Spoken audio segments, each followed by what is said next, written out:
Kafenya kan gelap gulita. Aku, Tuhan, sekarang ini saya bimbang, saya ragu. Sebenarnya tempat ini itu tempatku apa enggak? Kalau memang bukan tempat saya mau pulang.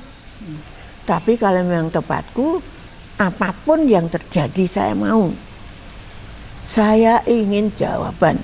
Orang-orang boleh tanya, Tuhan tidak pernah dengar jawabannya. Tapi ini penting. Ini penting, saya bilang, Tuhan ini penting. Jawabannya pendek saja, ya atau tidak. Ini tempatku atau tidak? Ya gitu. Suster mendengar Dengar. jawaban. Ya gitu. Aku terkejut tuh. Dengar. Wah, mulai saat itulah tenang saya. Janji itu apapun terjadi aku mengangkut. Wis. Jalan terus. Jadi saya pikir Tuhan itu selalu membimbing aku sampai sini ini. Suster namanya siapa? Stella. Stella. Stella. Oh iya. Suster Maria Stella. Suster Maria Stella. Panggilannya Suster Stella. Ya. Oke.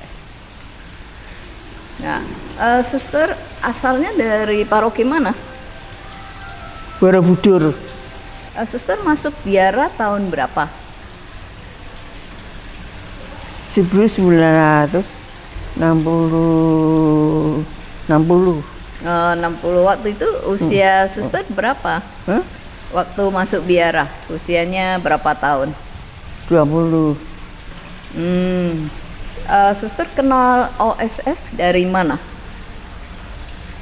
Mengenal ini, tarekat OSF. Dari mana suster kenal? Oh ya, dari saya ketemu dulu nggak tahu nih OSF kok. Pokoknya suster gitu loh. Iya. Ketemu suster Gabriel.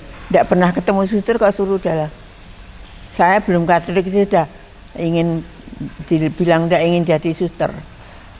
Tapi karena aku membaca tulisan begini, tulisan kecil-kecil pada buku doa itu bilang urip bangun keluarga iku apik, urip wadat luwih apik. Oh, saya ingin yang lebih apik walaupun tidak tahu apa artinya wadat. Terus saya ingin yang wadat itu, tapi saya belum pernah ngerti Romo, belum pernah ngerti suster. Tapi saya ingin wadat itu. Nah, terus lama-lama setelah aku kenal, terus saya kan ingin jadi Katolik itu, terus tahu nih wadat dari Bapak yang mengajar agama itu, bahwa wadat itu tidak berkeluarga. Terus dalam pelajaran agama diberitahu ke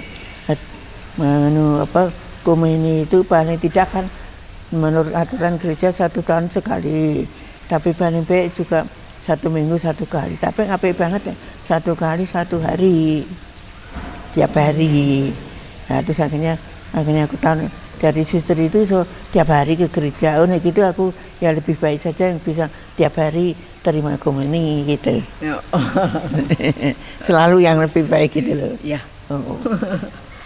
Kemudian suster dipermandikan udah ini usia berapa? Saya kelas 5. Di baptis itu 5. Dan ketika mau masuk biara, bagaimana orang tua? Tanggapan orang tua? Orang tua tidak ngizini. Yang kakakku yang sudah Katolik itu kan baru kakakku. Orang tua saya belum.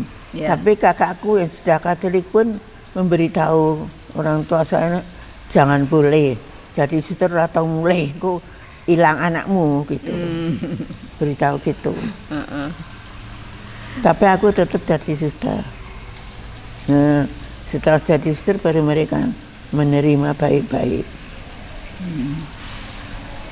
Baru orang tua masuk Katolik. Orang tua belum Katolik. Setelah aku jadi suster, mereka baru Katolik. Ibu saya, bapak saya meninggal sejak aku kecil. Suster berapa saudara? 4. Oh, 4. Suster anak ke berapa? Saya nomor 3. Ya. Di sebenarnya adik saya 3, tapi yang 2 sudah meninggal waktu kecil-kecil. Oh iya. Berarti 6 ya. Jadi suster masuk kemudian apa dari ini ya aspiran itu ya. Mulai di mana tuh aspirannya? Dulu udah ada aspiran. Oh dulu belum ada. Langsung masuk. Iya. Masuk ke novis postulan. Langsung ke postulan Gedangan. Dulu di Gedangan itu. Terus apa pada waktu itu malah kan saya sudah mengajar. Aku sudah jadi guru di Jakarta Matraman itu. Terus di sana kan saya setiap jam 6 itu pergi. Terus mudirnya provinsinya dia belum provinsi, tetapi ada mudir ketua suster apa namanya Teofil bilang suruh pindah ke Semarang. Aku bilang tidak mau, saya Semarang katanya orangnya sombong-sombong Semarang gitu loh. Tapi dia bilang gini, kalau kamu percaya bahwa pembesar itu adalah kehendak Tuhan, tadi kamu juga mau gitu loh. Nah, akhirnya aku percaya bahwa karena di asrama kan waktu sekolah guru kan di asrama kan setiap kali diberitahu bahwa pemimpin itu yang dikatakan pemimpin itu yang dikatakan oleh Tuhan. Jadi pemimpin jadi wakilnya Tuhan. Dan saya tetap percaya itu, karena itu saya percaya bahwa Tuhan menghendaki aku juga pindah ke Semarang Gedangan. Aku pindah Semarang Gedangan jadi guru. Jadi situ satu tahun jadi guru. Terus ketemu waktu itu saya tidak begitu mikir jadi susternya itu seneng dulan pipitan Semarang itu. Nah terus suatu hari kepethuk mudirnya itu, "Pilihmu jadi suster." Enggak mikir saya, nanti ini Idul Fitri ini kamu boleh pulang tengok rumah, bilang orang tuamu kalau mau jadi suster gitu. Terus aku pulang tuh, tapi sampai rumah juga tidak bilang mau jadi suster. Pulang saja pada ada libur itu. Terus pulang ke Gedangan tuh tidak langsung ke di sana, suruh langsung ke novisiat. Tapi aku tidak mau. Kopernya tak suruh bawa ke asrama guru, saya mau tetap di asrama guru gitu. Tapi terus ya saya di situ yang aku, Tuhan itu benar-benar menyelamatkan aku. Terus kamu kalau itu ya mengatakan tidak jadi suster itu atas nama siapa? Saya sendiri. Yuk harus ada yang memimpin kamu. Rama pengakuan itu siapa? Rama pengakuan saya Rama Lim Prayitno. Kamu harus bilang Rama Lim Prayitno dulu. Nah, Rama Lim itu kok datang tahu? Anak itu. Pintu Gedangan itu dibuka kan bersuara pintu itu. Susternya yang bersama aku kan pemimpin ada pemimpinnya provinsial itu Suster Teofil, ketua yayasan, kita saya sebagai guru Suster Magdalene, terus mudirnya biara di situ Suster Immaculata. Jadi terus pemimpin novis tadi orang besar kan bersama ke situ. Dia kok Rama Lim buka pintu gitu. Rama, loh, kenapa kok saya ditembak orang semuanya mbak aku? Ini loh, Rama ini loh. Ini katanya ini tidak mau jadi suster gitu. Aku bilang aduh Rama, wah itu setanmu tuh gendoli kamu sekarang langsung ke sana masuk ke novisiat. Kalau ada apa di sana kamu boleh naik, boleh nangis teriak keras di sana, tapi di sana gitu. lucu banget. Terus aku jadi langsung tidak langsung ke guru itu tadi, ke novisiat tadi, postulan di situ. Aku jadi postulan di situ. Nah waktu mau setelah postulan kan di waktu itu pertama kali orang-orang yang mau diterima sebagai novis itu dinilai. Sebelum itu belum pernah ada. Jadi angkatan saya itu dinilai. Aku kan bekerja membersihkan kamarnya mudir. Nah, kamarnya bukunya itu di meja itu dibuka. Nama aku ada suster. Kok nama? Ya belum suster yang masih postulan tuh. Diberi nilaiku. Nilaiku cuma B. kok nilai ku, kok BB KPB. Jadi suster kan ditanya tuh diberi nilai gitu. Kok nih B ki berarti apa itu? Oh, aku bicina apa gitu loh. Baru di itu, novis ada namanya Stella.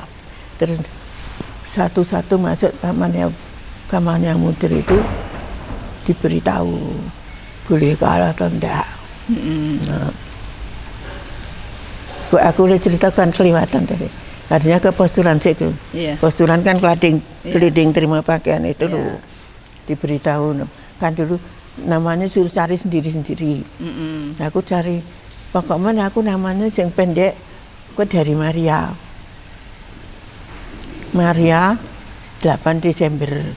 Karena aku punya temanku baik itu nakal, gagal dalam pergaulan gitu. Namanya Immaculata. Jadi aku ingin memberi silih itu. Terus namamu Stella. Pestanya 8 Desember. Oh iya itu aku seneng dah. Nah terus setelah novis tahun kedua kan boleh kaul. Satu-satu antri masuk kamarnya mudir diberitahu bahwa aku belum boleh kaul. Terus mudirnya tanya, bagaimana rencanamu setelah mendengar bahwa tidak boleh kaul? Aku bilang karena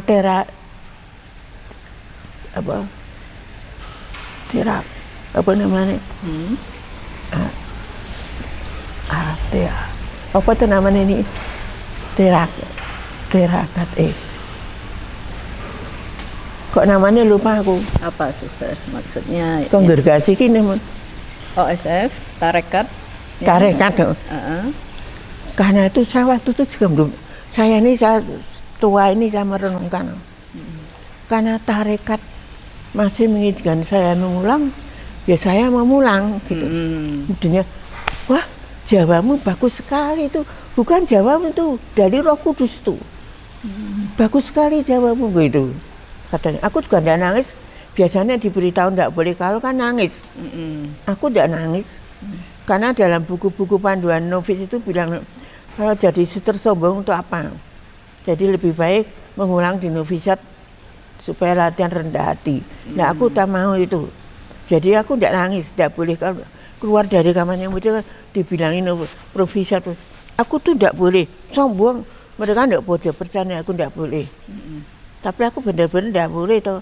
Tadi aku saya renungkan waktu itu, waktu itu belum tahu sih namanya tarekat, kok saya bisa bilang tarekat masih mengizinkan saya ngulang, yo saya mau ngulang gitu tuh. Saya bilang itu, kemudiannya bilang jawamu bagus sekali gitu katanya. Jadi aku selalu berpikir bahwa saya selalu dibimbing oleh Roh Kudus ya. Waktu mau masuk itu kan tidak benar tuh saya. Tapi kan tetap bisa masuk.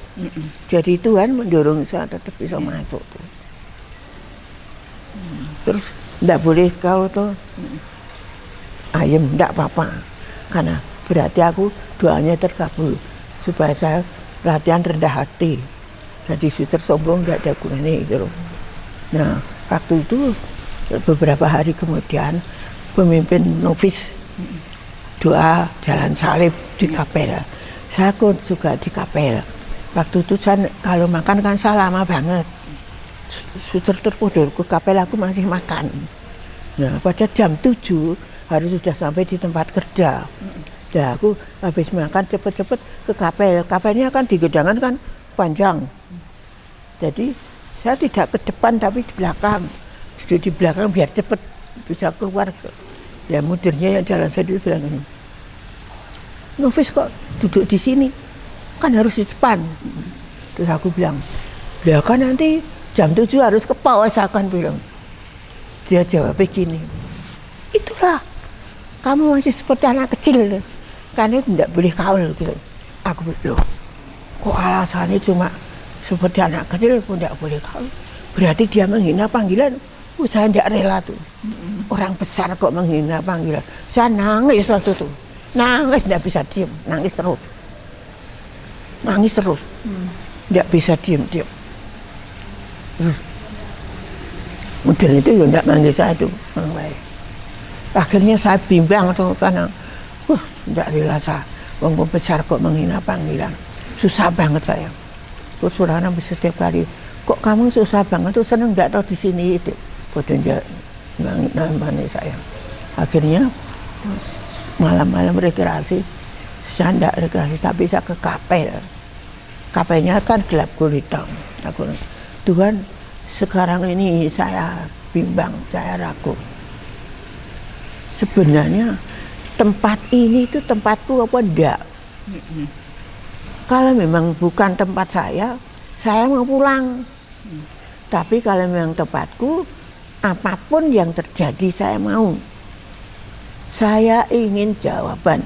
Orang-orang boleh tanya, Tuhan tidak pernah dengar jawabannya. Tapi ini penting. Ini penting, saya bilang, Tuhan ini penting. Jawabannya pendek saja, ya atau tidak. Ini tempatku atau tidak? Ya gitu. Suster mendengar Dengar. jawaban. Ya gitu. Aku terkejut tuh. Dengar. Wah, mulai saat itulah tenang saya. Janji itu apapun terjadi aku mengikuti. Yes. Jalan terus. Jadi saya pikir Tuhan itu selalu membimbing aku sampai sini ini.